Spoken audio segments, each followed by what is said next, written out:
اگر اهل خاندان نمازخون شود هرگز خار نمیشود. در یک خانه یک تا نماز خونه 10 تا به نمازی نمی یک تا خدا شناس 10 تا به خدا دیگه دیگه خدا نمیشناسی. فرمان خدا که نکردی نمک تو الله نمیشناسی. الله میشناخته که آدم فرمانش میکنه خدا خواهد. امروز میشه جناب عالی فرمانش نکنه. جناب عالی امروز هر نقشه ها کشیده ساده همون لبیک کرد. یادمی لبیک شو پاشه آدم خدا خواهد اجرا میکنه. لیکن الله 15 سال پیش چیزا گفتاد ترتیب نکرد نمیدونه. من پاشوها رو دعا کردم به خدا خواهد اگر یک خدا انشاءالله یک میشه که جناب عالی میگفت که کسی که موسیقی دو مسجد نرا پیسش میبره خدا خواهد انشاءالله تمام موسیقی براچه میبری. زوری خدا خواهد جناب عالی یک تا قرار بگو که تمام موسیقی دا پیسش نیست اگر مسجد نرا انشاءالله موشم جو نیست.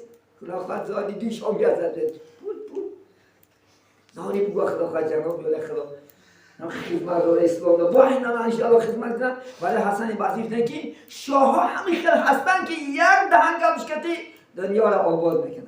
یک دهن گبشکتی دنیا را ویران میکنن. من ببین جناب عالی یک دهن گبشکتی هم قرآن خون نماز خون حجاب دار الحمدلله یادش کرد. خدا اینا با ایمانشون زیاده کنن مستحکم کنن نسبت اسلام و نسبت دین انشاءالله خدا خواهد. ببینید زاری کاش که اگم قرار میبرد بعد میدیدم این موسیقی بده خدا خواهد عراچه کتی میزم غلطه کتی راست مسجد راست که پیسه میبره انشاءالله خدا خواهد. عزیزان من این روزا پایستانه بیستیم و بیشتر نماز خونیم بیشتر دین انشاءالله خدا خواهد مسجد را انشاءالله آباد کنیم. این خانه آباد کنیم دو دنیا هم الله آباد میکنن انشاءالله خدا خواهد. کم نمیشیم خور نمیشیم خدا خواهد. من نمیگم شما کار کنیم شما هم کار میکنیم باور نکنم من بیزنسمنم سوداگرم زمین دارم درس میتیم هم 5 تا کار میکنم همش نمیرسم الحمدلله مسجد نمیمونم. ساعت که کشتگیم ختم میکنم ساعت شکت میکنم خب بعد از عبید میکنی یا که تو عبید میکنی شما من دیگه وقت ندارم بعدی عصر من نمیرسی بعدی شما خودم من هیچ کس شاد نمیکنم. من کسی که یک کسر میگه جوره بعدی خودم میدیم چون که من مسئولیت هستم این پیش الله نه خدمت میکنم تا سر میدم خدا خونت من خدمت نمیکنم تا عبید میکنم تو باید میکنم.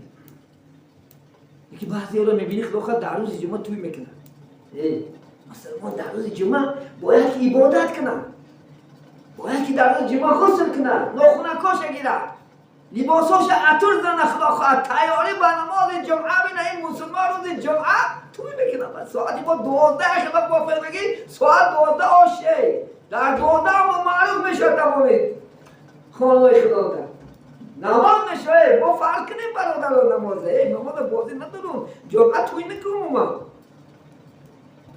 جمعه شب نیست توی کنی شما خدا خواهد شنبه که بازار کن 6 بوده دیگر خواهدگی ساعتت بکن نکه ای جمعه این حج المساکین ای برادرم امر معروف شنیدن زمین مسجد امر معروف نهی منکر عزیزای من این مسجد امر معروف نمیشه در کارم نیست زمین جمعه مسجد امر معروف الحمدلله یک هفته دیداری دیگر رو میبینیم بعضی ها که خدا خواهد یک هفته نه یک بار انشاءالله صحبت قول خدا و پیغمبر رسوندن مقصدی خدا خواهد معریزه. همین عزیزانی من انشاءالله آگاه باشیم همه موشی باشیم انشاءالله خدا خواهد. البته نماز از دست ندیم با محبت نماز رو خوانیم انشاءالله خدا خواهد با محبت. ببینید پیامبر صلی الله علیه و آله صحابه باشه ببینید بالاش مصیبت میومد نماز نخوندن ما شبور مصیبت بس نماز نمیخوندیم حتی مردک تمام نمازم مرد داشتی توی کنیم خدا خواهد یک هفته خدا خواهد میرم آتپسکن مردکان نه که آتپسکن نیست نماز نمستدون